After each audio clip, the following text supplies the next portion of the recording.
Paz de Cristo, amada familia. Espero estén bien en sus casas, estén siguiendo las indicaciones dadas por nuestras autoridades. Quiero presentarles nuestro primer mensaje por internet o pregrabado, de manera de que usted lo pueda tener disponible en cualquier momento en su casa. Les recuerdo que no tenemos cultos en la iglesia por obvias razones, así que lo estamos haciendo con ese fin, para fortalecer, para mantener esa fe que nos caracteriza aún en tiempos de crisis.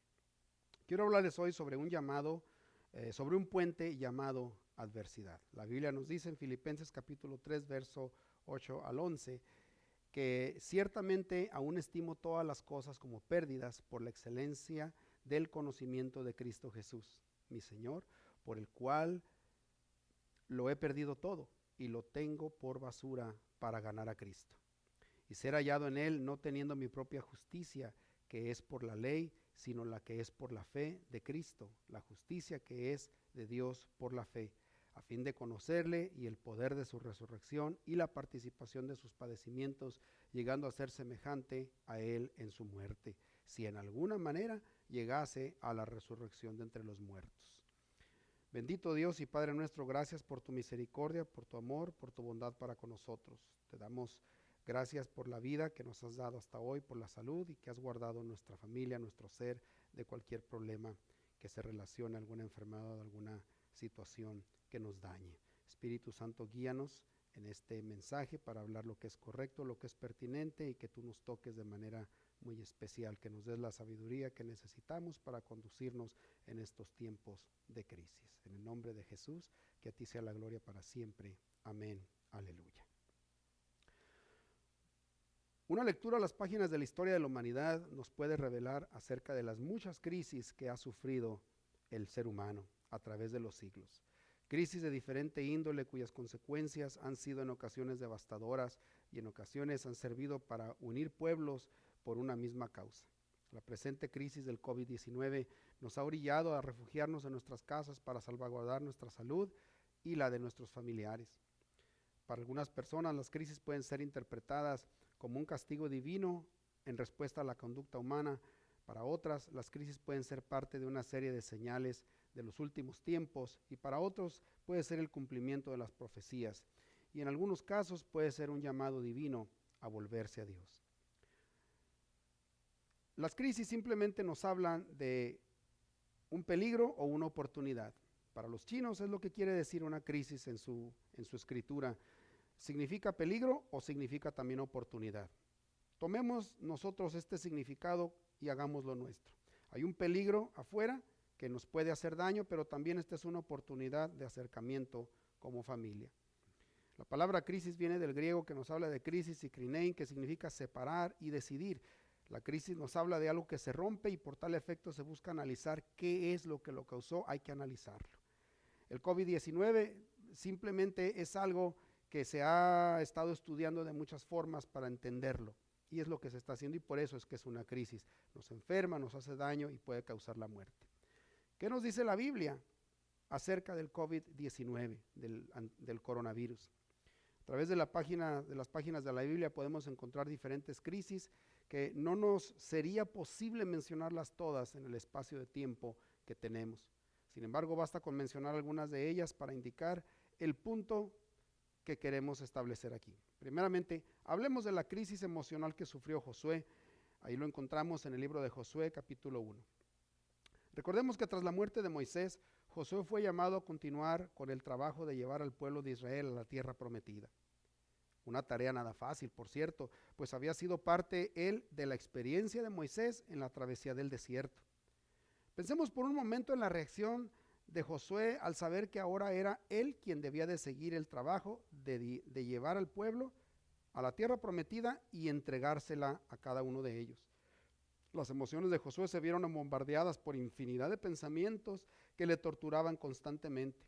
Él había sido testigo de cómo su antecesor había soportado los maltratos y las injurias de un pueblo malagradecido, de un pueblo que constantemente quería regresarse a la tierra de donde los había liberado el Señor.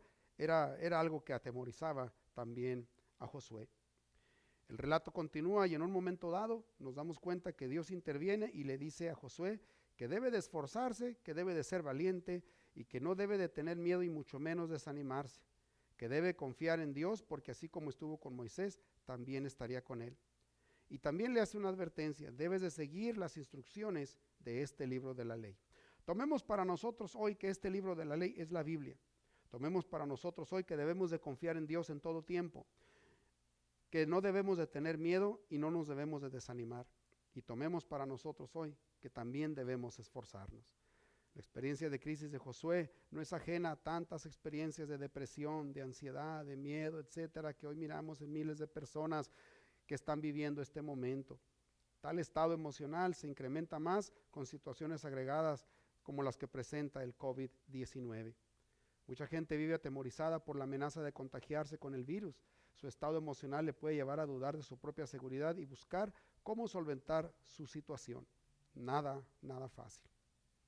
Le menciono otra crisis que nos ayuda a entender cómo está este asunto de que la crisis es un puente, produce una adversidad que es un puente para conectar dos lados. En Génesis capítulo 41 encontramos el problema, la crisis que enfrentó un gobierno, el gobierno del faraón, el rey de Egipto, ante la posibilidad de enfrentar una hambruna por muchos años. Para ser más exactos, de acuerdo al relato bíblico, 7 años de hambre. Pero antes de eso iba a haber 7 años de abundancia. Él tuvo unos sueños. En el primero miraban a 7 vacas flacas y 7 espigas muy buenas. Y en el segundo sueño miraba que las 7 vacas flacas se comían a las gorditas y luego las 7 espigas feas devoraban a las feas, a las buenas. Y bueno, lo que quería, eso tenía un significado que venía de parte de Dios, y solamente José pudo darle ese significado. Y le dijo: lo que quiere decir es que va a haber 7 años de abundancia y va a haber 7 años de escasez. Prepárate, Faraón, para que tu pueblo no perezca hambre, no padezca hambre y no perezca de hambrunas. Simplemente lo que hizo Faraón fue seguir ese consejo y lo puso a él como su jefe de estado para que José se encargara de distribuir, de organizar, de administrar correctamente tanta riqueza que se anunciaba. ¿Qué aprendemos de esta experiencia de Faraón y de José en los tiempos de abundancia y en los tiempos de escasez? Bueno, simplemente que debemos de escuchar la voz de Dios. Una crisis anunciada era lo que era. Simplemente le estaban diciendo: va a haber abundancia, pero después de eso viene escasez. Así como hoy nos estuvieron diciendo con tiempo acerca de cuidarnos, de guardarnos. No se tomó en serio hasta que ahora estamos encerrados en casa. Así que tenemos que escuchar la voz de Dios. Aprendemos también a seguir las indicaciones del gobierno. Debemos de seguirlas. Si nos dicen encerrarnos, hay que encerrarnos, lavarnos las manos, cuidarnos, limpiar nuestra casa, limpiar el vehículo, mantenernos a distancia de la gente, no ir a lugares donde se congrega tanta gente. Por eso quisimos quitar los cultos en vivo, porque podía haber alguien contagiado y contagiarnos a los demás. Nos habla también de practicar la buena administración y el buen uso de los recursos. También nos habla de vivir dentro de nuestros límites económicos. No gaste su dinero en cosas que no le benefician. No haga compras de pánico. Cuide su dinero, cuide su integridad. Tenga un guardadito en efectivo. No se endeude. Tenga su carro preparado con gasolina. Si no tiene que salir, no salga. Hay muchas maneras, como vamos a hablar ahorita, para enfrentar esta situación. Pero si ya hablamos de una crisis personal, emocional, y ya hablamos de una crisis política o de gobierno, económica, que se extiende a nivel nacional y a nivel mundial, hablemos ahora de una crisis familiar, como la que nos habla el tiempo de la Pascua, en Éxodo capítulo 12. Ya habían transcurrido varios años, ya habían pasado muchos tiempos, y ya se requería que el pueblo de Israel saliera de Egipto. A Moisés le fue dicho: habla al pueblo y dile que se encierren en sus casas por familia y que un cordero sea sacrificado y la sangre de ese cordero la pongan en los linteles de las puertas, y la carne la tatemen y la coman cada familia dentro de su casa con hierbas amargas. Esto es la Pascua. Para muchos, la salvación nos ha dado ser inmunes a las enfermedades, inmunes a los dolores, inmunes a los sufrimientos, pero no es así.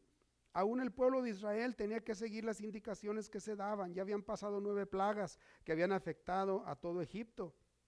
Algunos dicen, bueno, había oscuridad allá en Egipto, pero en la tierra de Gosén, es decir, donde estaba el pueblo de Israel, ahí había luz. Bueno, sí, pero ahora tenían que encerrarse en sus casas porque venía el ángel de la muerte. Digamos hoy, el COVID-19, el coronavirus, va a pasar por la casa, y cuidado si no has seguido las indicaciones de higiene, cuidado si no te has guardado, cuidado si no te has alimentado bien, cuidado si no tienes lo que necesitas en casa para sobrevivir mientras pasa el ángel de la muerte. Hoy es cuando tenemos que cuidarnos más. Esta crisis nos habla simplemente de una crisis familiar. Nos dice que nadie está exento de sufrir en una crisis que sea. Todos debemos de seguir indicaciones que nos dan nuestras autoridades, tanto civiles y en nuestro caso también las eclesiásticas, nuestros pastores, nuestros obispos, que nos han indicado que hagamos cosas que van a traer una salvación genuina, integral en la gente. Ante todo debemos proteger la familia, por eso decidimos no tener los cultos. Nosotros, el gobierno de la iglesia, nos reunimos para decidir que no íbamos a tener cultos por esa razón, para prevenir que alguien se contagiara o aún nosotros mismos. Nos enseña también que en esta crisis familiar que nos habla de escuchar la voz de Dios, ser sensibles a la voz del Señor y esperar unidos confiando que Dios está en control de todo. Nos habla de que las crisis van a terminar, esta crisis va a terminar, pero nos da la oportunidad a nosotros como familia de volver a esos tiempos que quizá por los afanes de la vida hemos descuidado. Déjeme hablarle lo que habla San Pablo acerca de las crisis en Filipenses capítulo 3. Parece que en todo tiempo se presenta una crisis. Después de esta viene otra y otra y otra y otra, pero siempre después de una crisis viene una renovación espiritual para quienes sufrieron a consecuencia de esta. Una crisis nos habla de un puente que nos puede conectar con algo mejor, con un mejor yo, con una mejor familia, con una fe más fuerte, con un testimonio más claro de la confianza en Dios, con una familia sana. Para San Pablo era muy importante acercarse a la fe, a la justicia y a la adoración del verdadero Dios. La resurrección de Jesucristo se dio después de mucho dolor y de mucho sufrimiento en su pasión, es decir, en la crisis del Señor. Jesús tuvo que enfrentar crisis familiar, social, política, económica, cultural, religiosa y hasta personal. Recordemos que allí en el huerto Él estuvo pidiendo que pasara esta copa de Él, pero dice que no sea mi voluntad sino la tuya. Él sudaba gotas que se llenaban con sangre. En su pasión se ven reflejadas las crisis como las que enfrentaron Moisés, Josué o los profetas y toda persona que sufre en el mundo. Pero esta crisis o sufrimiento es un puente para conocer más acerca de nuestro buen Dios. La resurrección del Señor nos habla de una nueva vida después de la crisis. Amada familia, esta presente crisis sanitaria de salud que vivimos ahorita nos obliga, entre comillas, a estar encerrados en casa, pero nos debe de servir como un puente que nos reconecta con la familia, que nos reconecta entre nosotros, papá, mamá, hijos, hijas, los niños, hasta con la mascota que tenemos. Nos reconecta con la fe, nos debe de reconectar con Dios. Nos impulsa al restablecimiento de aquellas prácticas familiares que quizá ya en algunos casos ni siquiera se oye de ello. Por ejemplo, cenar todos juntos en familia.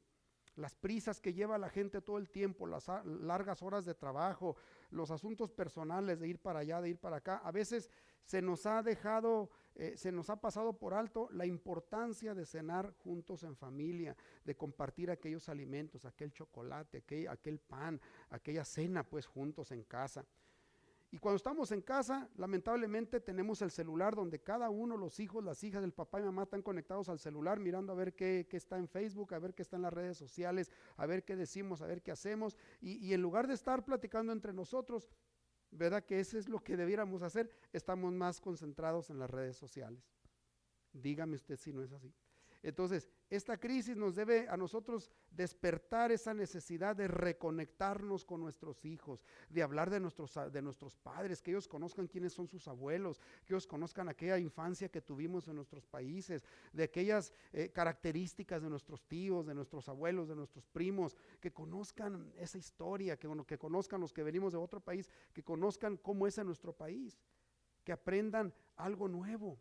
que se reconecten. Nos ayuda a hablar los padres y las madres con sus hijos y con sus hijas. Nos ayuda también a reactivar el trabajo doméstico, a que los hijos aprendan trabajo de casa, las hijas aprendan trabajo de casa, que nadie se sienta más que otro, que tanto el hijo como la hija puedan ser parte del quehacer doméstico.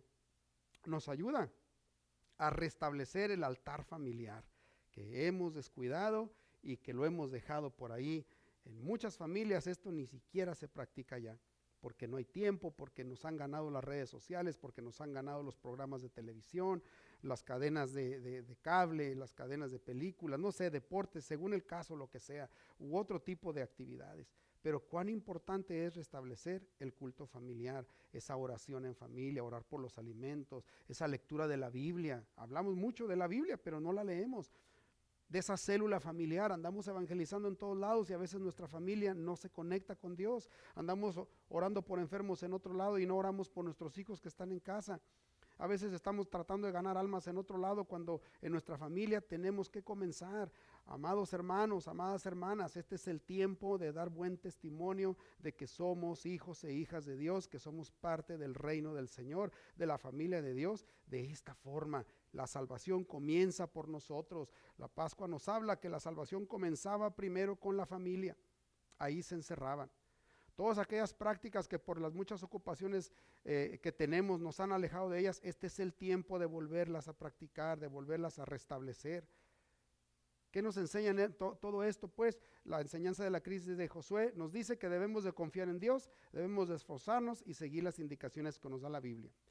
La enseñanza de la crisis de Faraón nos dice que debemos ser precavidos y cuidadosos en cómo atendemos los acontecimientos que se nos presentan. Nos hablan de ser prudentes, de practicar la prudencia. Muchos dicen, tú no te preocupes, Dios está en control de todo. Claro, pero nadie se quiere morir. Todos queremos ir al cielo, pero nadie se quiere morir. ¿Quién quiere tener una muerte? ¿Quién quiere que se muera un familiar? Su hijo, su papá, su mamá, su esposa, su esposo.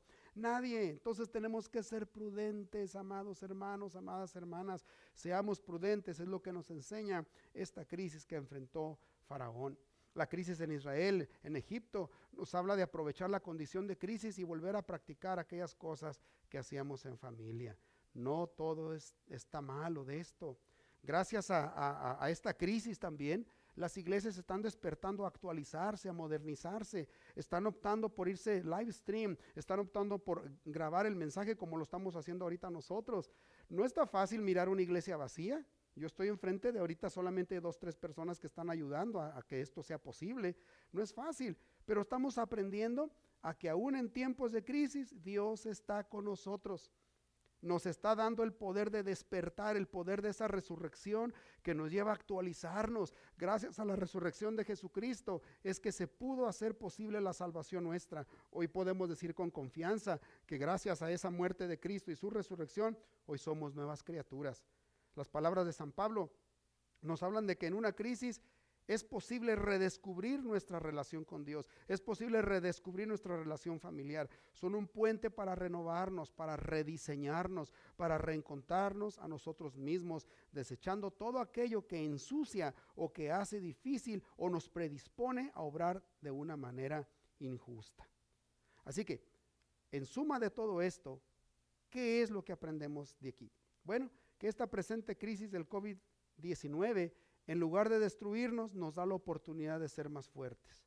Siempre y cuando sigamos el consejo de la palabra de Dios, sigamos las indicaciones de nuestras autoridades civiles, del gobierno pues, y que nos reconectemos con Dios, que volvamos a los principios que algún día alguien nos inculcó. La iglesia hoy necesita aprender de esta crisis, que hay que renovarse constantemente. La iglesia, las congregaciones, debemos aprender que ya no estamos viviendo los tiempos de antes. Hoy podemos aprovechar los beneficios de las redes sociales, del internet, para que nuestro ministerio se expanda. A veces pensamos en que si no se llena nuestra iglesia, no estamos siendo efectivos. No, la iglesia más pequeña, pero al mismo tiempo la más grande, es aquella donde están 2 o 3 congregados en el nombre del Señor. Amados hermanos, amadas hermanas, hoy es el tiempo de acercarnos más a Dios y a nuestra familia. Oremos. Bendito Dios y Padre nuestro, gracias por tu misericordia, por tu palabra bendita, Gracias, Señor, porque nos has enseñado a que aún en tiempos de crisis, tú estás con nosotros. Que en tiempos de crisis nos podemos reconectar a ti, nos podemos rediseñar a nosotros mismos, nos podemos reconectar con nuestra familia, con nuestra esposa, nuestros hijos y sobre todo podemos estar en comunión con Dios. Gracias, Señor, en el nombre de Jesús, que la gloria sea para ti siempre. Cuida a tu pueblo, sana nuestra tierra y que a ti sea la gloria para siempre. Amén. Aleluya. Dios les bendiga.